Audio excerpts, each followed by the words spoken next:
How's it going, guys? So I posted about this engine a couple of months ago that I'm doing a glider for somebody.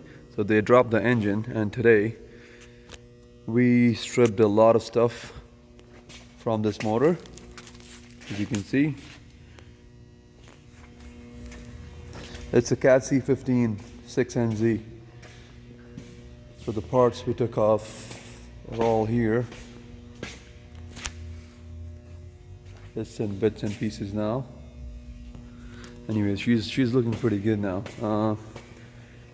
Very soon I'm gonna take the head off, make the block naked, take the bell housing out, the front cover out, oil pan, and all the internals, and she should be ready for machining. So this is the part one of the glider building.